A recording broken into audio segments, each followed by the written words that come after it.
কুরআনের পাখি আল্লামা দেলোয়ার হোসেন সাঈদীর এলাকার ভাইয়েরা এবং সন্তানেরা, আপনারা কেমন আছেন? 12 তারিখের প্রস্তুতি হয়েছে? আমার প্রথমে আপনাদের কাছে একটা ছোট্ট জিজ্ঞাসা আছে। কুরআনের পাখি আমাদের যে শিক্ষা দিয়ে গিয়েছিলেন, সেই শিক্ষা কি আমরা ভুলে গেছি? আমরা কি ঘুমিয়ে গেছি? তাহলে আমার এলাকার মা এবং বোনদের উপর ওই নতুন জালেম বিএনপি হাত দেয় কি করে? আপনাদের রক্ত টকবক করে ফুটে ওঠে না? সারা দেশের মা এবং বোনদের উপরে তারা হামলে পড়েছে, তারা নির্বাচনী প্রচারণা করতে বাধা দিচ্ছে। আমরা কি নিশ্চুপ দেখে যাব?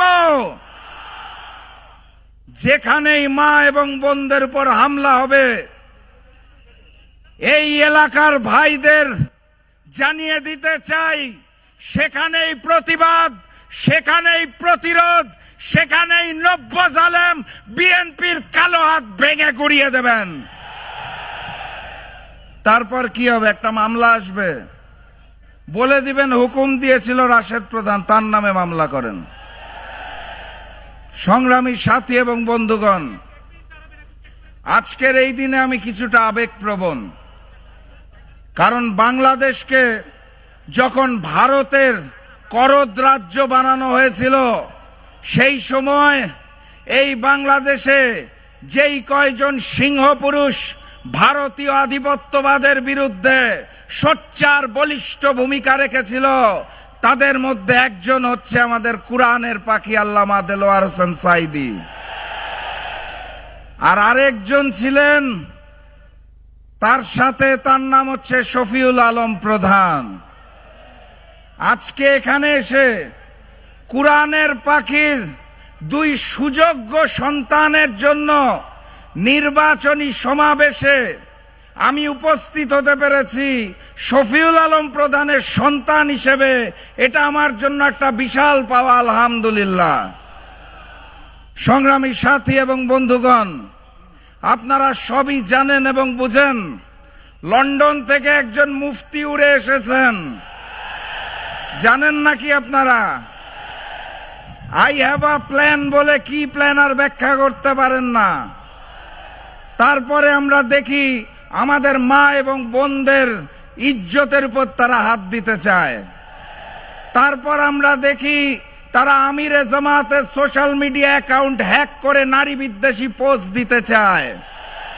তারপর আমরা দেখি নিশ্চিত পরাজয় বুঝতে পেরে 12 তারিখের ব্যালট বক্স ছিনতাইয়ের পরিকল্পনা তারা করছে। এইটার নামই হচ্ছে লন্ডনের মুফতির আই হ্যাভ আ প্ল্যান।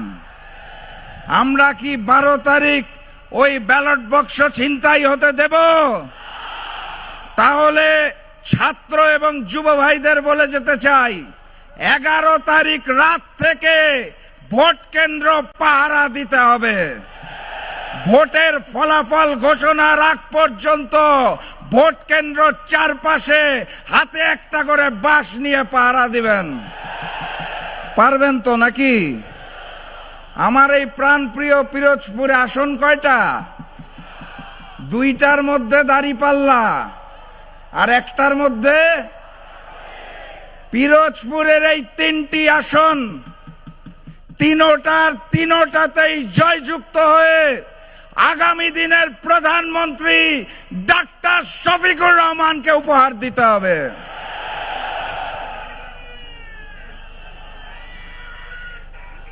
তার আগে আরেকটা ইমানি দায়িত্ব আছে। ওই একই দিনে আরেকটা ভোট আছে, মনে আছে তো নাকি? গণভোট। গণভোটে গণভোটে গণভোটে 12 তারিখ গণভোটে হাকে জয়যুক্ত করতে হবে। পিরোজপুরের 3টি আসনে 3-0 গোলে জয়যুক্ত হতে হবে। আগামীর বাংলাদেশ আমরা মানবিক বাংলাদেশ হিসাবে গড়ে তুলব। যেখানে মুসলমান হিন্দু সকলে মিলেমিশে একসাথে এক নতুন বাংলাদেশ গড়ে তুলবে। আমাদের প্রতিপক্ষ ভাইরা নির্বাচনে নিশ্চিত পরাজয় বুঝতে পেরে নানাবিধ কথা বলেন। তারা হিন্দু সম্প্রদায়কে ভয় দেখাতে চায়।